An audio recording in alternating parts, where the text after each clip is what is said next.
ధర్మసార్ మండల కేంద్రంలోని పైప్లైన్ సమీపంలో సర్వే నంబర్ 427లో 12 గుంటలు, 428లో 1 గుంట, 429లో 2 ఎకరాల 15 గుంటలు, 455 సర్వే నంబర్లో 24 గుంటలు ఇక్కడ భూమి కలదు.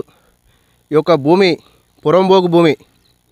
ఇది ఇట్టి భూమిని మా యొక్క దళితులు కానీ ఇతరత్ర కులాలకు చెందినవారు ఇక్కడ బండ ఉంటుంది. ఈ బండ సమీపంలో మేము గొడ్లు గోదాలు ఇక్కడ మేపుకుంటూ మా యొక్క పొలంలో పండిన పంటను ఇక్కడ ఆరబోసుకొని అమ్మకం చేయడం జరుగుతుంది.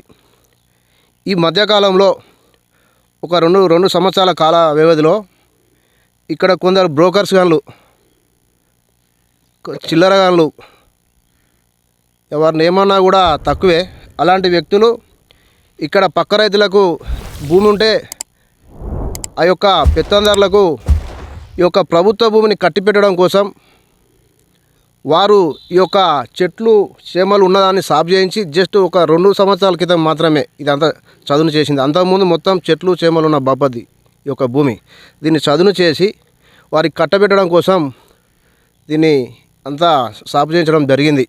అప్పుడు మేము ఎంఆర్పిఎస్ ఆధ్వర్యంలో ఇక్కడికి వచ్చి ఎవరైతే సాగు చేయించాలో వాళ్ళని అడిగితే వాళ్ళు అప్పుడు తప్పుకోవడం జరిగింది. ఇది మేము కేవలము మేము డిన్నర్ చేసుకుంటున్నాము, ఇక్కడ మేము ఫంక్షన్ చేసుకుంటున్నాము, మేము ఆక్యుపై చేసుకుంటలేమని చెప్పి వారు చెప్పడం జరిగింది. తర్వాత ఈ మధ్యవర్తులు ఎవరైతే ఉంటారో, ఈ బ్రోకర్ గారు ఎవరైతే ఉంటారో వాళ్ళు వచ్చి మళ్ళా దున్నడం జరిగింది. మళ్ళా దున్నితే మళ్ళీ మేము చాలాసార్లు ఈ యొక్క గౌరవ తహసీల్దార్ ధర్మసార్ గారిని మేము అనేక సార్లు మారిన ప్రతి తహసీల్దార్ గారికి మేము మా యొక్క లెటర్ ఇచ్చుకుంటా మేము రావడం జరిగింది. ఇట్లా 3 ఎకరాల భూమి, దాదాపుగా 3 ఎకరాల భూమి కబ్జా గురవుతుంది. మరి దీని మీద మీరు చర్యలు తీసుకోండి, మీరు ఆపండి దీన్ని.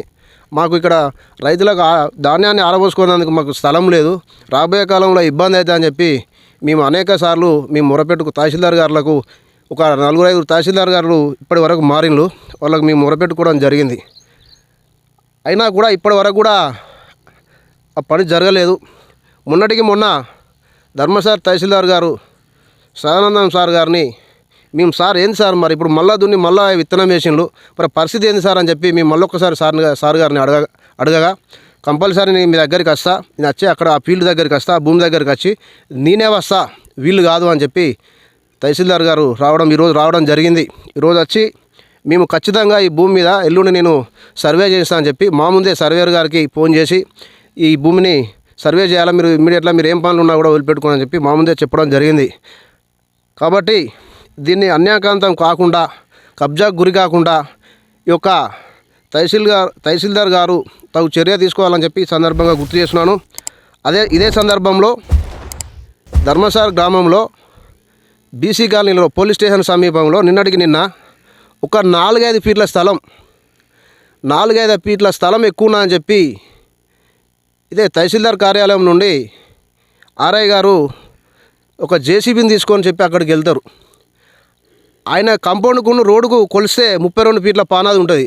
అయినా కూడా అక్కడున్న లోకల్ వ్యక్తులు కొందరు కుట్రపడి వారిని ఇబ్బంది పెడుతుంటే ఆ ఇబ్బందికి వారు తట్టుకోలేక మమ్మల్ని ఆశ్రయించడం జరిగింది. మేము అక్కడికి వెళ్ళి చూడగా పానాది 32 ఫీట్లు ఉన్నది, ఎలాంటి డిస్టర్బెన్స్ లేదు. కానీ ఒక 4-5 ఫీట్లకు మాత్రమే వీళ్ళు జేసీబీ పట్టుకొని కూలగొట్టడానికి అక్కడికి వెళ్తారు.